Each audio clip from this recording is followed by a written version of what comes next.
부활신앙의 핵심, 그리스도의 부활이 전부인가 사랑하는 여러분, 오늘 이 시간 말씀을 통해 하나님의 크신 은혜와 평강이 여러분의 삶과 가정에 가득하기를 먼저 기도합니다.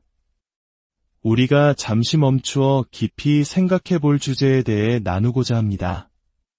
이 메시지가 여러분의 마음에 희망의 씨앗이 되기를 소망하신다면 잠시 시간을 내어 구독과 좋아요를 눌러주십시오. 여러분의 작은 참여가 이 은혜의 말씀이 더 많은 영혼에게 닿게 하는 귀한 통로가 됩니다. 이 선한 사역에 동참하시는 모든 분들께 주님의 축복이 함께하기를 기도합니다. 오늘 우리는 기독교 신앙의 가장 근본적인 기둥이자 흔들릴 수 없는 심장과도 같은 진리에 대해 이야기하고자 합니다. 바로 예수 그리스도의 부활입니다. 먼저 고린도전서 15장의 말씀을 함께 나누겠습니다. 그리스도께서 죽은 자 가운데서 다시 살아나셨다 전파되었거늘 너희 중에서 어떤 사람들은 어찌하여 죽은 자 가운데서 부활이 없다 하느냐. 만일 죽은 자의 부활이 없으면 그리스도도 다시 살아나지 못하셨으리라. 그리스도께서 만일 다시 살아나지 못하셨으면 우리가 전파하는 것도 헛것이요 또 너희 믿음도 헛것이며 또 우리가 하나님의 거짓 증인으로 발견되리니 우리가 하나님이 그리스도를 다시 살리셨다고 증언하였음이라. 만일 죽은 자가 다시 살아나는 일이 없으면 하나님이 그리스도를 다시 살리지 아니하셨으리라. 만일 죽은 자가 다시 살아나는 일이 없으면 그리스도도 다시 살아나신 일이 없었을 터이요. 그리스도께서 다시 살아나신 일이 없으면 너희의 믿음도 헛되고 너희가 여전히 죄 가운데 있을 것이요. 또한 그리스도 안에서 잠자는 자도 망하였으리니 만일 그리스도 안에서 우리가 바라는 것이 다만 이 세상의 삶뿐이면 모든 사람 가운데 우리가 더욱 불쌍한 자이리라. 이어서 같은 장 54절부터의 말씀입니다. 이 썩을 것이 썩지 아니함을 입고 이 죽을 것이 죽지 아니함을 입을 때에는 사망을 삼키고 이기리라고 기록된 말씀이 이루어지리라. 사망아 너의 승리가 어디 있느냐. 사망아 내가 쏘는 것이 어디 있느냐. 사망이 쏘는 것은 죄여 죄의 권능은 율법이라. 우리 주 예수 그리스도로 말미암아 우리에게 승리를 주시는 하나님께 감사하노니. 아멘. 사랑하는 성도 여러분, 오늘날 우리가 살아가는 세상은 어떻습니까? 많은 이들이 교회를 떠나고 신앙을 그저 오래된 유물처럼 여기는 시대가 되었습니다. 세상의 목소리는 점점 더 커지고 하나님의 존재를 부정하는 것이 마치 지성적인 태도인 것처럼 여겨지기도 합니다. 한 신문 기사에서는 기록적인 무신론의 증가가 국가의 좋은 소식인 이유라는 제목을 달기도 했습니다. 세상은 교회가 약해지는 것을 보며 미소 짓고 우리의 믿음을 조롱할지도 모릅니다. 하지만 우리는 낙심하지 않습니다. 왜냐하면 예수님께서 친히 내가 내 교회를 세우리니 음부의 권세가 이기지 못하리라고 약속하셨기 때문입니다.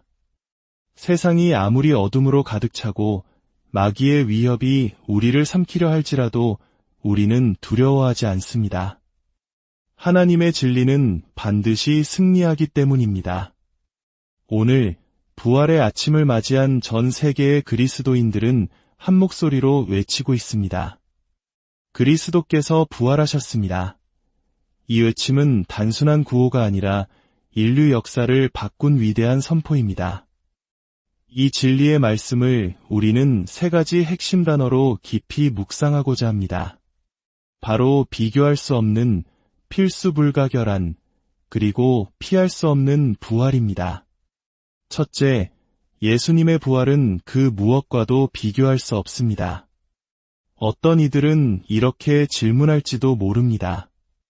성경에 나사로나 야이로의 딸처럼 죽었다가 살아난 사람들이 있지 않습니까? 예수님의 부활이 그들과 무엇이 다릅니까? 아주 좋은 질문입니다. 하지만 그들의 경우는 소생이었습니다. 잠시 멈추었던 육신의 생명이 연장된 것뿐 그들은 결국 다시 죽음을 맞이해야 했습니다. 그러나 예수님의 부활은 차원이 다릅니다. 그분은 스스로 나는 부활이요 생명이라고 선포하셨습니다. 또한 나는 전에 죽었었노라 볼지어다. 이제 세세토록 살아있어 사망과 음부의 열쇠를 가졌노니라고 말씀하셨습니다. 예수님은 죽음을 잠시 피하신 것이 아니라 죽음의 권세를 완전히 정복하시고 영원한 생명으로 일어나셨습니다. 그분의 부활은 인류 역사상 전무후무한 유일무이한 사건입니다. 마가복음의 기록을 떠올려 보십시오. 안식 후 첫날 매우 이른 새벽에 막달라 마리아와 다른 여인들이 예수님의 무덤을 찾아갑니다. 그들의 손에는 시신의 바를 향품이 들려 있었습니다. 그들은 슬픔과 절망 속에서도 예수님을 향한 사랑과 헌신을 멈추지 않았습니다. 참으로 부끄러움 없는 헌신이었습니다. 그들은 서로에게 걱정하며 물었습니다. 누가 우리를 위하여 무덤문에서 돌을 굴려주리오? 하지만 그들의 걱정은 기우였습니다. 무덤에 도착했을 때 그 거대한 돌문은 이미 굴려져 있었습니다. 그 돌이 옮겨진 것은 예수님께서 나오시기 위함이 아니었습니다. 부활하신 주님께는 돌문 따위는 아무런 장애물도 되지 못했기 때문입니다. 돌문이 열린 이유는 바로 우리를 위해 세상 사람들이 들어와 빈 무덤을 보고 그의 부활을 확인하게 하기 위함이었습니다. 무덤 안에서 여인들은 흰옷을 입은 한 청년, 즉 천사를 만납니다. 천사는 놀라 떨고 있는 그들에게 말합니다. 놀라지 말라. 너희가 십자가에 못 박히신 나사렛 예수를 찾는구나. 그가 살아나셨고 여기 계시지 아니하니라. 그리고는 아주 명확한 사명을 부여합니다. 가서 그의 제자들과 베드로에게 이르라. 예, 특별히 베드로를 언급했을까요? 제자들 중 가장 큰 실패와 좌절을 맛본 사람이 바로 베드로였기 때문입니다. 주님을 3번이나 부인했던 그 뼈아픈 기억 속에서 고통받고 있었을 베드로에게 부활의 소식은 그 무엇과도 바꿀 수 없는 용서와 회복의 메시지였습니다. 주님은 넘어진 자를 외면하지 않으시고 가장 먼저 찾아와 손 내미시는 분이십니다. 천사에게 이 놀라운 소식을 들은 여인들은 두려움과 큰 기쁨 속에서 제자들에게 달려갔습니다. 가서 전하라는 이 사명은 오늘날 우리 교회에게도 동일하게 주어졌습니다. 부활하신 주님을 먼저 만나고 그 사실을 세상에 담대히 전하는 것, 이것이 바로 교회의 존재 이유입니다. 그런데 왜 오늘날 교회는 세상을 움직이는 힘을 잃어가고 있는 것처럼 보일까요? 어쩌면 우리 스스로가 부활의 진리를 지적 혼란이나 감정적 편의를 위해 타협하고 있기 때문은 아닐까요? 나팔이 불분명한 소리를 내면 누가 전쟁을 준비하겠습니까? 교회가 세상의 유행을 따라 움직이는 교회가 아니라 세상을 움직이는 교회가 되기 위해서는 오직 한 가지, 예수 그리스도의 부활이 역사적 사실이라는 절대적인 확신 위에 굳건히 서야만 합니다. 둘째, 예수님의 부활은 우리 신앙의 필수 불가결합니다. 부활은 신학의 여러 주제 중 하나, 혹은 성경의 부록 같은 것이 결코 아닙니다. 있어도 그만, 없어도 그만인 장식품이 아닙니다. 예수님의 죽음과 부활은 서로 긴밀하게 얽혀 있어 결코 분리할 수 없습니다. 하나가 없으면 다른 하나도 존재할 수 없습니다. 사도들의 설교를 보십시오. 그들은 언제나 그리스도의 죽음에서 부활로 하나의 완전한 흐름 속에서 복음을 전했습니다. 그가 장사되셨다가 다시 살아나셨다. 그가 죽으셨지만 지금 살아계신다. 로마서에서 바울이 말한 것처럼 예수는 우리가 범죄한 것 때문에 내줌이 되고 또한 우리를 위롭다 하시기 위하여 살아나셨습니다. 고린도전서 15장에서 바울은 이 진리의 중요성을 논리적으로 역설합니다. 만약 부활이 없다면 어떤 끔찍한 결과가 초래되는지 보십시오. 첫째, 우리의 전파하는 것이 헛것이 됩니다. 살아계시지 않은 예수를 전하는 설교자는 얼마나 비참합니까? 그것은 공허한 외침일 뿐 아무런 능력도 생명도 없습니다. 둘째, 우리의 믿음 또한 헛것이 됩니다. 죽은 구원자를 믿는 믿음은 모래 위에 지은 집과 같습니다. 셋째, 우리는 여전히 죄 가운데 있을 것입니다. 예수님의 죽음이 우리의 죄값을 치렀다는 사실은 그의 부활을 통해 하나님께서 확증하신 것입니다. 부활이 없다면 십자가의 죽음은 한 의인의 비극적인 실패로 끝날 뿐 우리의 죄를 사할 능력이 없습니다. 넷째, 그리스도 안에서 먼저 잠든 성도들도 모두 망한 것입니다. 그들의 소망은 헛된 것이 되고 맙니다. 마지막으로 만약 우리의 소망이 이 땅에서의 삶뿐이라면 우리는 세상 모든 사람 가운데 가장 불쌍한 자들입니다. 세상 사람들처럼 즐기지도 못하고 존재하지도 않는 내세를 위해 모든 것을 희생했으니 말입니다. 보십시오. 부활신앙을 빼버리면 기독교는 껍데기만 남은 채 완전히 붕괴됩니다. 이것이 바로 부활이 우리 신앙에 절대적으로 필요한 이유입니다. 사도 바울은 구약의 이사야 선지자의 예언을 인용하며 승리의 함성을 외칩니다. 사망아, 너의 승리가 어디 있느냐? 어떻게 이런 담대한 질문을 던질 수 있습니까? 바로 예수 그리스도께서 죽음을 죽음으로 정복하셨기 때문입니다.